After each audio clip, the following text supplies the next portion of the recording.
This is Where We Live. I'm Lucy Nalpathanchel. The Winter Olympics are officially underway. What's your favorite winter sport to watch? Big air? Luge? Earlier today, Suffield, Connecticut native Emily Sweeney competed in the first day of women's luge. Coming up, WNPR's Frankie Graziano will join us to talk about her and the other Connecticut athletes competing in Pyeongchang, South Korea. That's later. But first, Where We Live has had several discussions since fall of 2016 about plans for a third casino in Connecticut.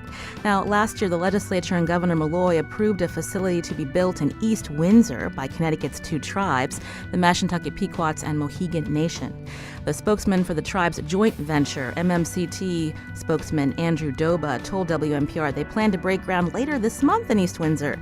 But the project is not without complications. There's now a bill before the General Assembly this session to allow an open bidding process for a third casino, possibly in Bridgeport, Connecticut.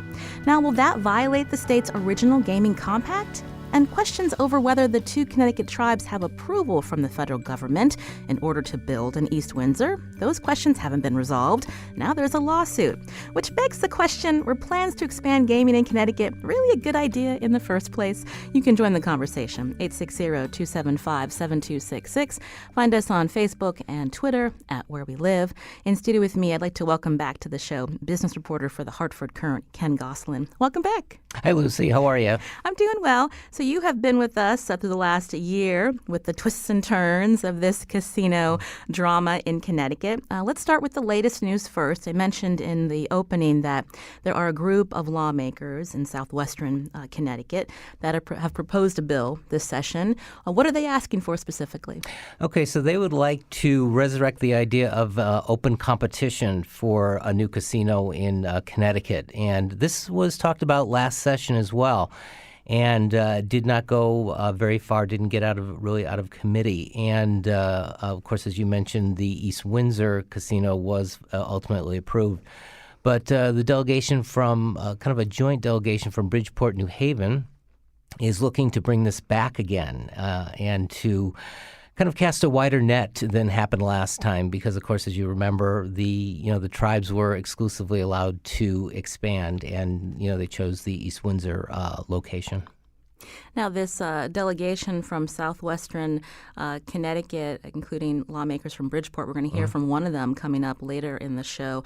I also understand that New Haven's lawmakers are on board with pairing up with Bridgeport to get this casino down there. And it's interesting, they're pairing up with MGM. Yes, exactly. They when the MGM made the announcement that they had plans for last fall for Bridgeport, they had the support of the New Haven delegation, the New Haven mayor. MGM has promised to do some things in New Haven, job training and such. So they have built a coalition down there, support for this. And MGM has been very active. Last December, Mr. Murrin from MGM Resorts spoke to the business community down there in a very large meeting, and really did promote the idea of just looking at the whole casino picture, the agreements with the state for revenue sharing from slots, just to look at the whole thing again. So they have been building towards this for a while. Originally, MGM fighting that third casino to be built, or gaming facility to be built in the north central part of Connecticut, but now they're really lobbying hard for this Bridgeport casino. Not the first time Bridgeport has been talked about in terms of a casino facility. We're talking about way back when, during Mayor Gannon's first term. Yes, and even further back in the 90s, just going way, way back, there was talk about Bridgeport. The argument that the Bridgeport New Haven delegation puts forward is that there is a very lucrative market to be had here between Bridgeport and New York City, and that this is their argument that it is a better market to try to tap into. Also, they do cite that there have been problems with getting East Windsor going. There is this dispute between the tribes and the U.S. Department of Interior over changes to the revenue sharing agreement because it has to go through the U.S. Department of Interior. And that is kind of appears to have held up things, created a roadblock. So, when I talked to Representative Rosario last week or so, I believe it was last week, he said it looks like the doors opened a little for Bridgeport. Let's get the perspective of East Windsor on this conversation. On the phone with us now is Robert Maynard, First Selectman of East Windsor. Selectman Maynard, welcome back to the show. Thank you. So what's happening in East Windsor? How do you see the timeline for this gaming facility up and running in your town? I would say that it might have been delayed by a month or two, but I'll have to say that on February 28th of this month, the MMCT and the tribal nations are going to start the demolition of the Showcase Cinema. We're going to have a little ceremony, hopefully. The governor can attend, and I'm sure state representatives will attend. So we're starting the process of building that casino in a few weeks. So you're saying that this is maybe a couple of months behind from the original timeline. How concerned are you about this new bill in the legislature calling for the plan to be scrapped in East Windsor in favor of a facility in Bridgeport? Well, I'm disappointed that the state representatives would go forward with that. I think the town's really disappointed too. But I want to point out that no matter what is done in southwestern Connecticut, right now the state's losing $5 million a month to the MGM casino, and they will lose $70 million a year. It translates into, because they're losing over $5. And no matter what's done in southwestern Connecticut, this money will be lost to the state. And also, there's thousands of jobs involved. And this really impacts the north-central region of Connecticut. And historically, along with other regions of Connecticut, the north-central region has been very strong. And we had the canal built, the Windsor Locks Canal, which is right across the river from East Windsor, and Warehouse Point was where the ships used to dock in this before the canal was built. And right now, where a second rail or double rail is being built in Windsor Locks to commute between Hartford and Springfield. So the casino is really a big part of the resurrection of north central Connecticut. So to lose that, it would be a terrible tragedy, not just for the town, but for the whole region. We heard Ken Gosselin mention the Department of Interior and how the tribes they wanted a more definitive answer of whether they could move forward with this facility in East Windsor to make sure this wasn't violating their existing compact. I believe the tribes in Connecticut are suing the Interior Department to get a more definitive answer. That could put an even further delay. Are you concerned that even though you're going to have this groundbreaking or demolition ceremony at the end of the month, that this could be months long before this facility were even up and running? Well, I think just to build a facility will take at least 18 months, so it's not going to be here for a while, and so we're prepared for that. This is Where We Live. Today we're getting an update on what's happening with this third casino to be open. The plan was for it to be in East Windsor. Now there's a bill in the General Assembly calling on that plan to be scrapped and for the facility to be built in Bridgeport. On the phone with us, First Selectman of East Windsor, Robert Maynard, and studio with us, Ken Gosselin. And you can join the conversation too, 860-275-7266. Selectman Maynard, tell us about when you mentioned that right now the state's losing $5 million a month, I believe is what you said, with this MGM Springfield that's supposed to open in the fall. Where do those numbers come from? The facility in MGM, and I believe it's open now, will take about $280 million a year in revenue from the Mashantucket Pequot and the Mohegan Sun tribal nations, and so that's a great deal of revenue that will be lost to the tribal nations, and the state gets 25% of that, so that's where the $70 million comes from, and that's translates into $5 million a month, or a little more than $5 million a month. And incidentally, just along the same lines, for every month MGM can delay the building of this facility, or they would gain $20 million a month in revenue. So they're doing whatever they can to delay the building of this East Windsor casino. And as I said before, wherever in Connecticut another casino is built, it's not going to change the fact that $20 million a month in revenue is going to MGM because they're just 15 minutes down the road. I want to go back to Ken Gosselin. So this bill to open up a possible bidding process for a new casino, possibly in Bridgeport, how does that impact the original gaming compact agreement between the tribes? Well, the way the draft of the bill that I've seen, of course, the bill can change. It can morph into, over the course of a legislative session, a lot. But what I have seen so far is that it's a two-step process. And it's very similar to what the tribes went through in selecting East Windsor. The first year would be collecting the bids, the proposals, and, what would you like to do? Where would you like to do it? And then there would be a second step process, another session, to get the backing of the legislature for, selecting a site. Now, when we look at the original legislation that was signed into law by Governor Malloy to permit this East Windsor gaming facility, it was clear that they needed approval from the Interior Department. Could another bill be put forth this session that changes that requirement? Anything could be possible with that. I'm not exactly sure how that would work, whether the state law could preempt what is required through the Department of Interior or what. But that certainly could be possible. Again, we're talking today about what's happening with this potential third casino in Connecticut. Selectman Maynard from East Windsor is on the phone with us. When we talked with you about a year ago, we'd heard from residents. Not all residents are on board with this plan.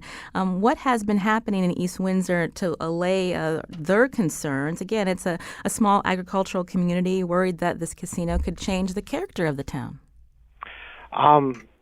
I think that was a minority, and it was driven by really out-of-town people. It was kind of a statewide effort. We're very comfortable with the casino coming here, mainly because we are agricultural. But if you look at our demographics, they're laid out very well. To the east of the town are fields where we grow corn and tobacco and potatoes and many other things. And to the west of our town is the Connecticut River and Route 5 and also Route I-91. And that is where the casino will be, and that's our industrial and business area. So the casino really will not affect our agricultural nature at all or our rural nature. David's calling from Fairfield. David, you're on the show. Go ahead. Yeah, hi. I would like to support the open process and have private money come in and build an entertainment complex in Bridgeport and provide a lot of jobs where they need it the most in the state. David, when you look at what has happened so far in the General Assembly with coming up with this agreement for the two tribes to open a facility, are you happy with how that transpired? No, because I think it's an antiquated pact to begin with. It's over 25 years old, and I think it puts Connecticut at a big disadvantage compared to our neighboring states. Well, David, thank you for your call. I wanted to go back again to that gaming compact. David raises a good point. It's more than 25 years old, Ken Gosselin from the Hartford Courant. Any movement within the legislature to think about how to renegotiate that? There had been some discussion about that, but nothing has really advanced on it. How that when they were talking about the open competition bill last year, that issue was discussed in hearings, but nothing has really been put forward on that. Meanwhile, that agreement has given the state of Connecticut hundreds of millions of dollars in revenue. That's correct, but the amount that the state has been getting has been going down primarily because of the competition. When the tribes first opened in the early 90s, there wasn't any casinos around them at all. But now there are a lot of them and more coming. And, you have Rhode Island, what's happening in Massachusetts, particularly what MGM is doing in Springfield is very close. And they're just, there's a lot more competition, a lot more places people can go that maybe are closer, that where once they drove down to where southeastern Connecticut, they may now be wanting to go to places closer. Selectman Maynard from East Windsor, before we let you go, I just wanted to find out from you. You believe that MMCT, this is the two Connecticut tribes, are fully committed to East Windsor? Absolutely. Now, if there is another casino built in Bridgeport, I think they will be involved in the bidding for that too. And I support a casino in Bridgeport, but that really doesn't change the fact that MGM's taking money from the state right now. And we'll take one more call before we go on Where We Live. You can join the conversation, 860-275-7266. Rick from South Windsor, go ahead. Yes, hi. I just had a quick question. I had heard, or I read in an article, that the tribes haven't even submitted a site plan yet to the East Windsor Planning and Zoning Commission, and also that there hasn't been an environmental review done. Is that true? Can you enlighten us on that? Good question, Rick. Selectman Maynard. This week, we're going to have a hearing on the a change to the wetlands. So it's going before the Wetlands Committee this week. The site plan, when that's completed, which should be completed this week, then a site plan will go to Planning and Zoning. So we're moving forward on the zoning issues. I want to thank Robert Maynard, First Selectman of East Windsor. Thanks for the call. We appreciate it. Okay. Today we've been talking about the latest surrounding plans to expand gaming in Connecticut. Plans to build a new casino in East Windsor have hit a few snags. Coming up, we're going to hear more about this debate expected in the General Assembly about where a casino should be built. In studio with us is Ken Goslin, business reporter for the Hartford Courant. Have you been following this debate? Do you support lawmakers who want to build and the two tribes who want to build a casino in East Windsor? Or do you think a better location is Bridgeport? Does Connecticut even need another casino? Join the conversation. 860-275-7266. Find us on Facebook and Twitter at Where We Live.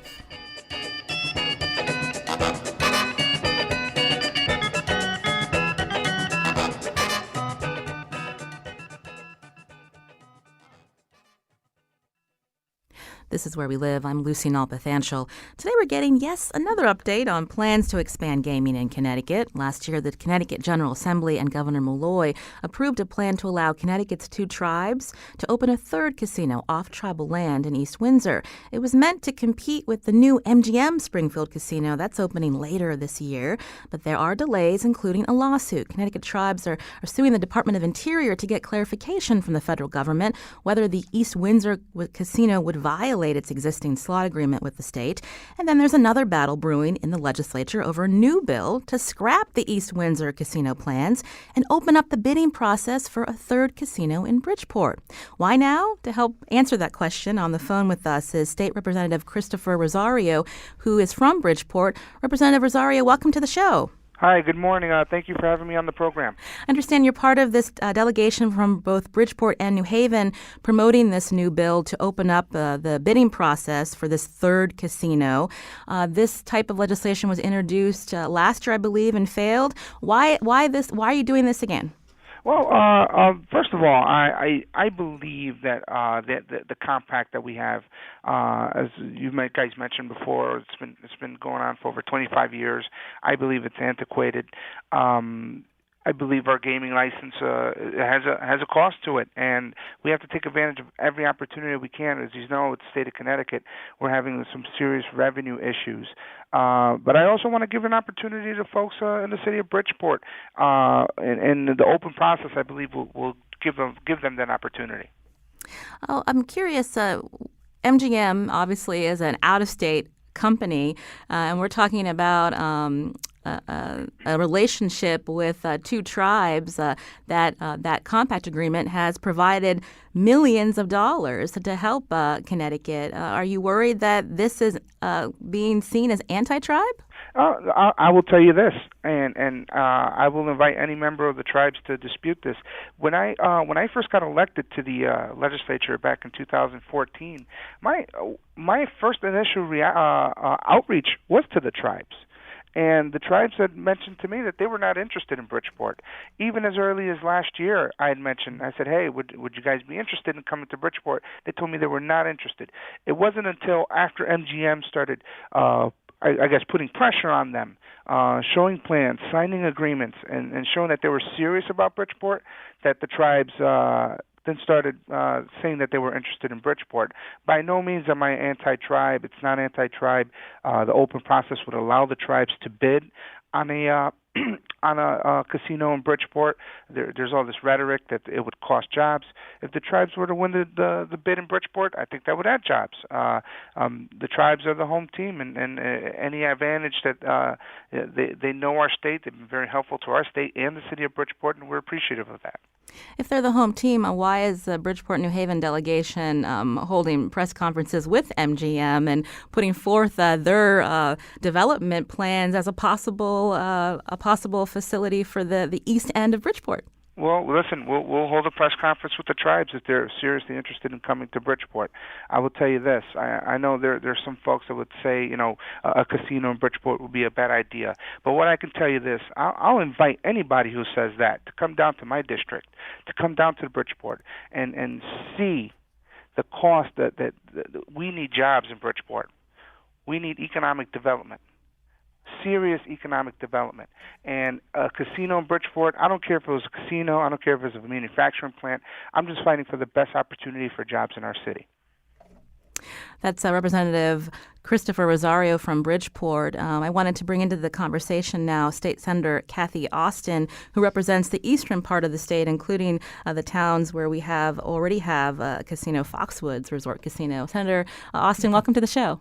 Thank you very much for having me. I actually represent both casinos. They're both in my district. So Mohegan Sun and Foxwoods. Yes. So what's your reaction to this new bill being put forth and what Representative Rosario has said?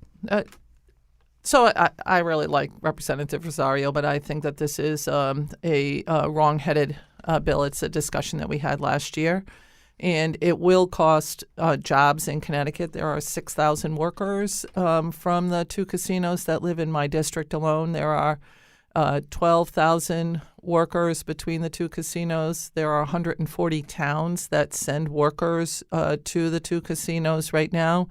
I think the best spot for a third casino is up in this end of the state, which directly competes with MGM in Massachusetts. MGM is, from my perspective, a company that has not shown good faith to the jobs in Connecticut nor the revenue in Connecticut. You mentioned a little bit ago that the two gaming industries brought millions of dollars into Connecticut. They've actually brought billions of dollars into Connecticut, and they've brought millions of dollars to every one of the urban environments in this state. As a matter of fact, all the urban environments get between $5 and $6 million per year from the Mashantucket Pequot grant. Fully takes 40 towns in eastern Connecticut to reach that $5 or $6 million range per year. And we're willing to share that Mashantucket Pequot grant because we get the preponderance of the jobs right now in eastern Connecticut. The idea that MGM is doing what's best for Connecticut has been belayed by their conversations that they've had with their fourth quarter, where they said that they were not interested in another casino in Connecticut. They have hired some 60 lobbyists this year. They had 40 last year, so they're upping their game. But I would also point out that MGM has twice come into Connecticut and walked away. Down in Bridgeport in the 90s and in Ledyard at Foxwoods when they walked away to go to Massachusetts. So they've been very clear that they're not here to work with Connecticut on revenue. They're actually working against Connecticut on revenue, and they're against Connecticut jobs. I wanted to get some listener perspective now. Carolyn's calling from Fairfield. Carolyn, go ahead. Hi, thank you. I really support the project for Bridgeport. I've lived in Fairfield on the Fairfield-Bridgeport border now for some time, 20 years, and I've been waiting for something to happen in Bridgeport, and it just seems to me it's a beautiful city that's ripe for development. The MGM project, from my view, is not a slot box or whatever they call it. I mean, it's an opportunity for the city to rise itself back up. I think that this would be great for us. And another point that I can't help but think, a lot of us commute in and out of New York City, and it's a long train ride, and it'd be really nice for Metro North to have higher off-peak traveled frequencies. It'd be really nice to have more ridership and off-peak time, and maybe that would help Metro North raise the additional capital to put it back into the rails to make it a lot easier for the rest of us who go in and out of New York every day. Thank you, Carolyn, for your call. Nicole's calling from East Lyme. Nicole, go ahead. Hi, I'm Nicole. I'm just calling Senator Alston. Last year, the legislature acted to protect thousands of Connecticut jobs. I hold one of those jobs here in Connecticut. I just want to make sure you are still going to help to save the jobs that we have in Connecticut and create new jobs. So, absolutely, and that's exactly why I would fight any sort of change in the current legislation. As a matter of fact, I really don't think that we need the federal government's approval, and we'll be having conversations with the Attorney General to see if we can take that caveat off of the current legislation. I think that the federal government's idea that they have a right to interfere in what happens in the state of Connecticut is wrongheaded also. So I'll continue to fight for Connecticut jobs.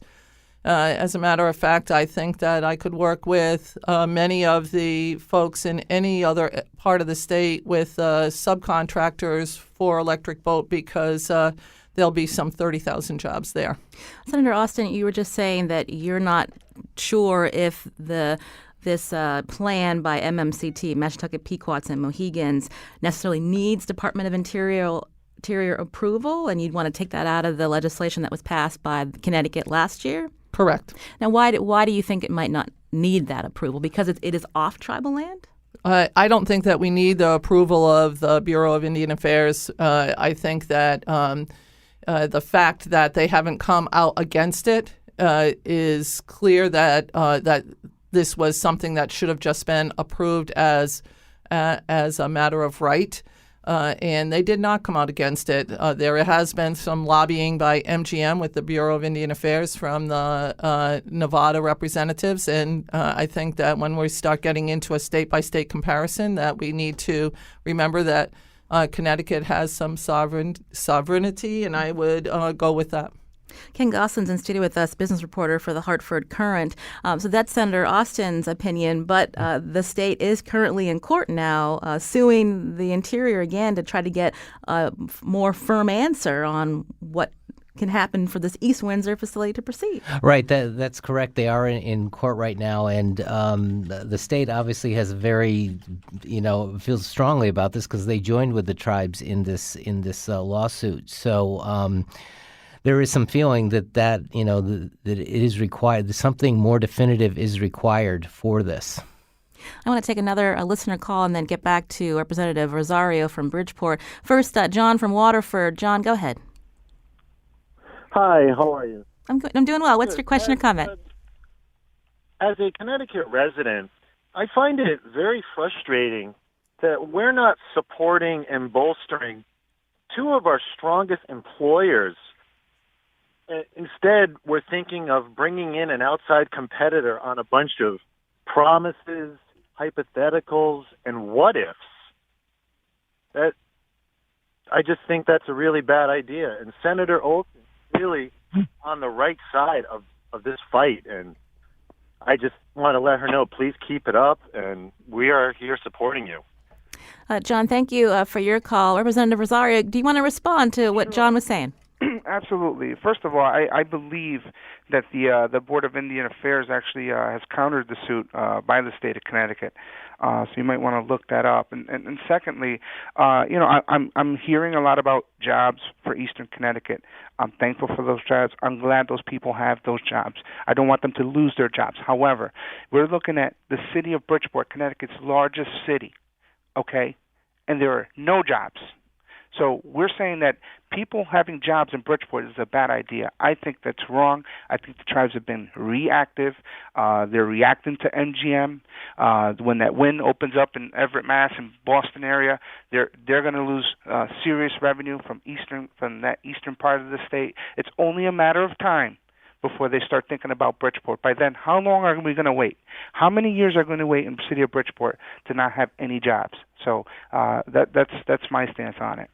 Representative Rosario, we're getting a tweet. A listener writes, plenty of articles on millennials not going to casinos like boomers do.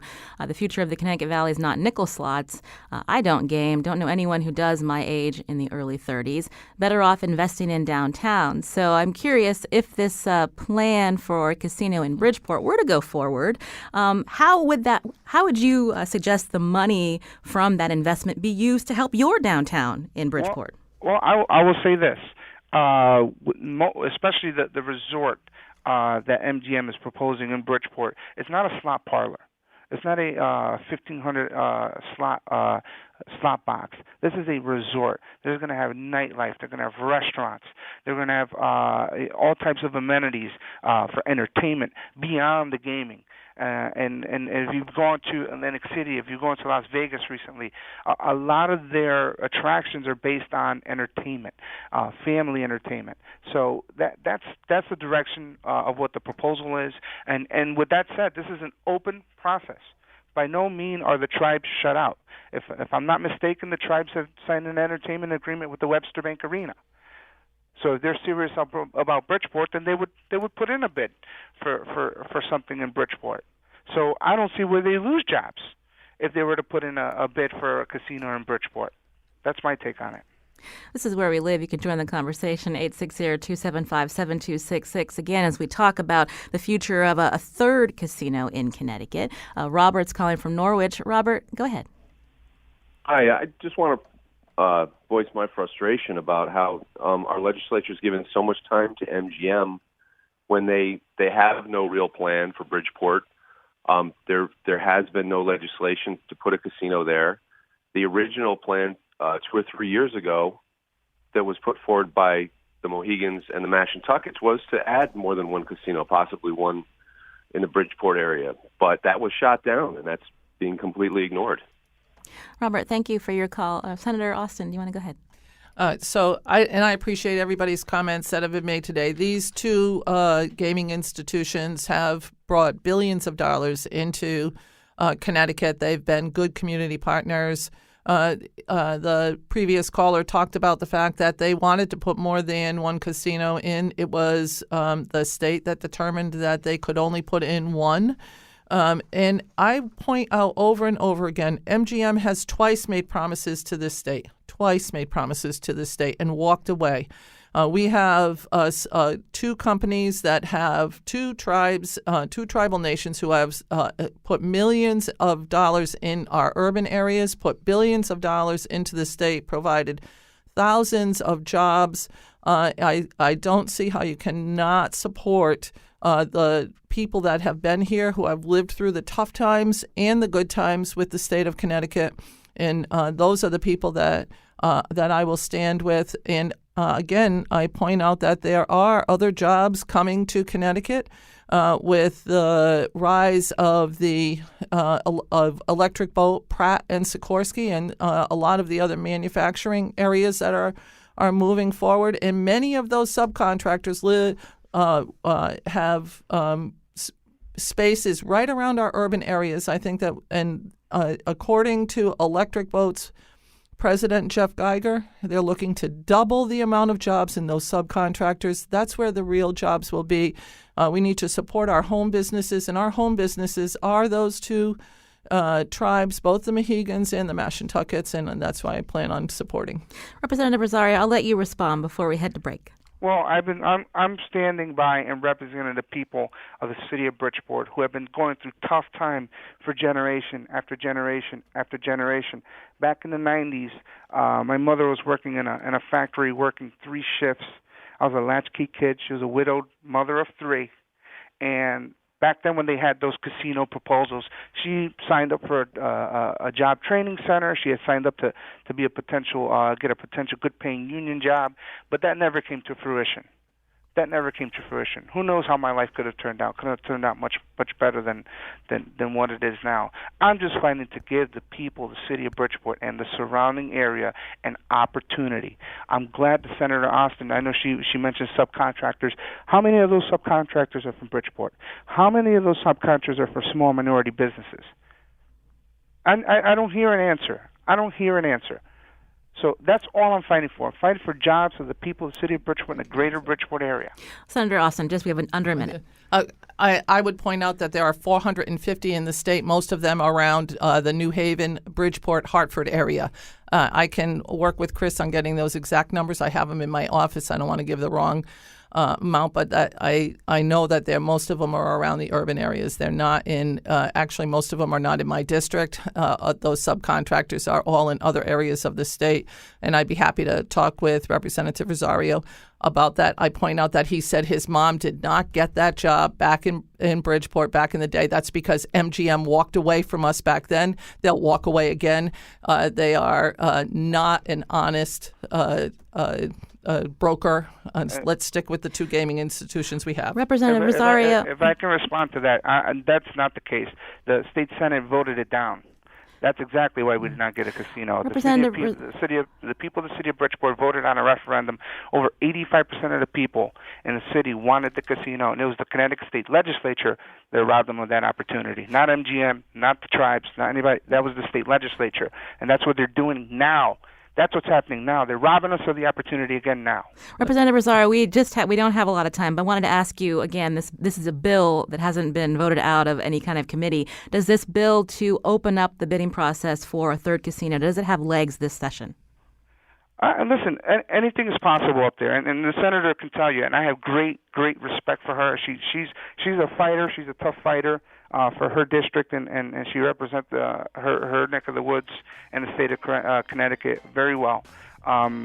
It's going to be everything's going to be fluid. So I believe it has a chance, but I have plenty of time to talk with the senator and anybody in that building to try to come out to some resolution. All right, we got to leave it there. I do appreciate speaking to Representative Christopher Rosario from Bridgeport, also State Senator Kathy Austin.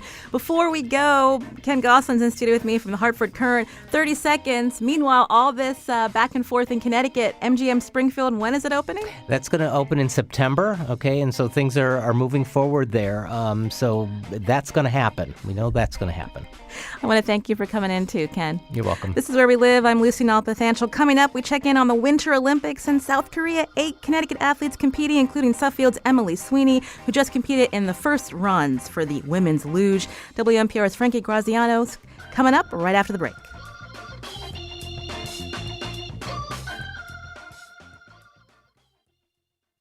This is Where We Live. I'm Lucy Nalpathanchel. Coming up tomorrow, with advances in technology come new and creative approaches to spotlight local history. On the next Where We Live, we'll hear how one Connecticut city is using Facebook to share information about its past. How are you staying connected to the history in your community? We want to hear from you. Join the conversation. That's Tuesday. Now, the Winter Olympics in Pyeongchang have begun. Have you been watching? For us on the East Coast, local time in Korea is 14 hours ahead. This may lead you to try to watch live coverage online or just wait for the highlights on NBC each evening now through the end of the games on February 25th. There are athletes from Connecticut competing in several different sports at the Winter Olympics. To tell us more, WNPR reporter Frankie Graziano joins us in studio. Welcome back to the show. Hi, Lucy. How are you? I'm doing well. So tell us about the Olympians from Connecticut. Who are they? How many do we have? We have 3 from one particular town, but we have 8 in total, which isn't the biggest. Vermont has almost double what we have in Connecticut, and Colorado is 31. But that's because, while we do have great places like Mount Southington and Ski Sundown, it's not like it's Stratton, Vermont or Aspen, Colorado. So let's talk about that. You reported for WNPR on one of the Connecticut towns that has 3 Olympians in South Korea. What town are we talking about? We're talking about Madison. We're talking about the shoreline town. The beach town. Yeah, it's a beach town. Well, one thing about the people in Madison is a lot of people go to Vermont for the weekend, and they do a lot of skiing. So, I mean, I think this is how it came about. Zach is a whole different story. You know, he's a skater. We don't have a skating rink here in town either. Tell us who that was and who's Zach? That was the Madison's first selectman, Tom Banish. So when we heard somebody had done an initial report about how many Olympians there would be from Madison, so I went down to Madison, straight to the source to talk to the first selectman. And he said, yeah, a lot of these skiers and figure skaters have to train in other places. Zach Donahue, the first time he skated in Connecticut, he would have had to go 20 minutes away in East Haven because there's no rink in Madison. A lot of the skiers like Mac Bohannon and Kylie McKinnon, also from Madison, those two had to go to Vermont to train. So like I said, it's nowadays you have to move to Vermont. Zach Donahue travels to Montreal and actually lives there, and that's where he trains. But you have to live in these areas now to train at elite level so that you don't have to factor in travel time to train. Zach, he is actually competing in the ice dancing competition. How's that different from figure skating? All right, so figure skating has 4 disciplines, right? So there's the short program, which is 220. There's the long program, which is 440. And what's most similar to ice dancing is pairs figure skating. It's a dancing competition, and it's choreographed. In skating, other skating disciplines, it's more about trying to have that routine where you have jumps and you're judged on your jumps, and your lifts are a little different in pairs figure skating.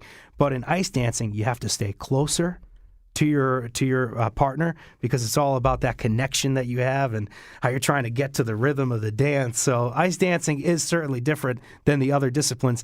And Zach Donahue is a national champion, so we'll see if he can compete for a gold in Pyeongchang. You mentioned we have 8 athletes. We're going to hear more about them in just a little bit. I'm talking with WNPR reporter Frankie Graziano about the Winter Olympics that's just begun. I'm curious the ages of these athletes. Are they all fairly young? Yeah, all of them are fairly young.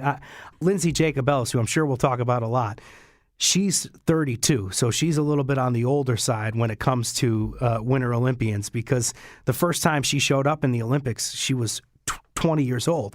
Julia Marino, who's another great snowboarder from Connecticut, she is now 21 years old. She's in that young age group. So they are around 22, 23 years old, all in that vein. But Lindsay Jacobellis is our senior member at 32. Something that makes the Winter Olympics unusual, there are some sports that just are phenomenal to watch, but most of us, we don't play. We can play basketball and we can play different sports when we think about the Summer Olympics, obviously not at the pro level, but people who do things like snowboard cross, tell us what that is and how, when we talk about them being athletes, they are really athletes to be able to do something like this. You watch the Summer Olympics and you're eating like a Big Mac on the couch. You're going to be like, I want to go out there and I want to go run. Well, the Winter Olympics are challenging, but I think that's why we appreciate it more because remember curling, and after the 2010 games in Vancouver, Norfolk, a town in Connecticut, set up some curling association, and all of a sudden everybody went wild over curling. So it's the appreciation for how hard these winter sports are. I know the newsroom was buzzing about it earlier. You're talking about, I don't know if half of us can go skiing or snowboarding. I certainly can't. But to the level how they do it, and when you're doing moguls and you don't destroy your kneecap, or when you're looking at somebody do slope style and they're moving around, it's amazing how they do it. You asked about snowboard cross. Snowboard cross is similar to any kind of cross racing like motocross or cyclocross or cross-country skiing. It's on a track and you're trying to use your momentum to finish fastest, but there's also some kind of, I would say, you would talk about obstructions. So there's some obstructions in your way. So that's what snowboard cross is. And Lindsay Jacobellis, who is from Connecticut, even though she's one of those Stratton people, she graduated from Stratton Mountain High School in Vermont. She's from Connecticut, and she is probably the best snowboard crosser in the world. And she won a silver medal in Torino? Yeah, and that's always looked at as controversial because she may or may not have been celebrating on her way to finish in Torino. But what happened was she did get the silver, and now she's back with a vengeance. She's won 5 out of the last 7 World Cups.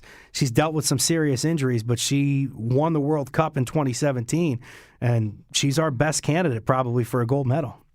more traditional sport, the luge. Tell us about the athletes from Connecticut competing. Well, we talk about these fun, crazy sports. I love the luge because these guys and the women are going down an ice slope, a downhill ice slope, in excess of 80 miles an hour, and it's really interesting how they use their bodies.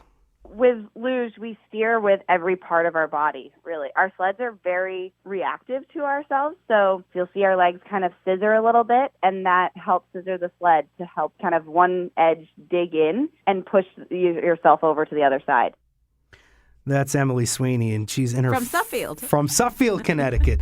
She is in her first Olympic Games. Last time around, she had a serious wrist injury, and just like Jacob Ellis, she's ready to go, and she could be a contender for the gold medal because she's been very good of late, and she even won her first World Cup race last year. So we'll see what Sweeney got. But just interesting kind of how she mentioned how intense luge is and how you're digging around the track to get your body up and down it and try to get faster.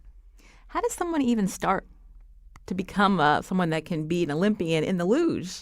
I use the example of Tucker West because we always talk about appreciation for the Winter Olympics and how we're like, yeah, none of us could ever do that. That's amazing. You talk about the Winter Olympics, and Tucker West is like the rest of us. He saw the 2002 games, and he was like, I want to do that. After the 2002 Winter Games in Salt Lake City, he was like, Dad, can we do that? He was only 5 years old at the time. They built a luge track in his backyard, and Ridgefield, Connecticut celebrates for him, but they also still have that track in his backyard in Ridgefield. Ridgefield, Connecticut is the best cheering squad you could ever ask for. We let the little kids ride on the track just to kind of show them where I started and how I fell in love with the sport. Before we find out, Frankie, your predictions on some likely medalists from Connecticut, I wanted to ask you about Big Air. Big Air. Okay, so a lot of the skiing or snowboarding events, there are some cross racing involved. But in terms of downhill events, this is where you're judged on jumps and tricks. This is those real things that we always say are really hard for regular people to do. And Big Air is crazy. It's a downhill slope, and there's a big jump, much like you see in ski jumping. The town of Salisbury in Connecticut is all about ski jumping, and they have a big jump. So snowboard, the Big Air event, this is the first time they're doing it in the Olympics. They have that downhill Big Air event, and Julia Marino from Westport could be a contender. Of the people we mentioned, likely medalists, you mentioned snowboarder Lindsay, and who else? Lindsay Jacob Ellis, yep, she could potentially win in snowboard cross. Julia Marino, she won a Big Air event in 2017. She's only 20 years old. She's from Westport. She's somebody to watch in the Big Air event. She's, I believe, the only Connecticut athlete that's completing in two disciplines. So she'll be in Big Air and slope style in snowboarding. So it'll be interesting to watch her. Mark Arcobello, it's a little more questionable because USA is usually maybe second or third in hockey. But Mark Arcobello, who's from Milford, will be competing on Team USA. We don't know how good they're going to be because a lot of the NHL athletes aren't competing in the Winter Olympics this year. I understand a lot of the men on the ice hockey team for U.S., the U.S., are from Yale. Yeah, Arcobello's from Yale himself, and it's kind of a ragtag squad, right? He is a leading scorer in the Swedish league, so they found him and they put him on the team. There's a couple of other guys that are like Brian Gianta's a former NHL player. Any means necessary to put a team together because they don't have access to NHL athletes because the NHL is tired of having a 2-week break on an Olympic year in the middle of their schedule, and they don't want them to get injured because that means money out of the owners' pockets. Now, Frankie, I mentioned that because the Olympics are in South Korea, literally 14 hours ahead from East Coast time, what's the best way for people to watch here in Connecticut? Yeah, so it's like 9 a.m. right now in Hartford around that time, so 14 hours from now, it's about 11 p.m., so easiest way is that every night at 8 o'clock, just turn on NBC because they have a live event. This is the first Olympics where all events are live. Other than that, just go to the local NBC website and check it out and see what their schedule is. But there's events on NBC, there's events on CNBC, there's events on USA, and there's also events on NBC Sports. Frankie Graziano is a reporter for WNPR. Thanks a lot, Frankie. We appreciate it. I had a lot of fun. Thank you, Lucy. I'm Lucy Nalpathanchel. Before we end the show today, it's Mardi Gras tomorrow. If you're looking for something to do, you can come to Hartford, where there will be an all-day Mardi Gras celebration featuring giant puppets, stilt walkers, and bands, including the Hartford Hot Several Brass Band, who you're hearing right now. We'll tweet out a link more about that event at Where We Live. Thanks for listening.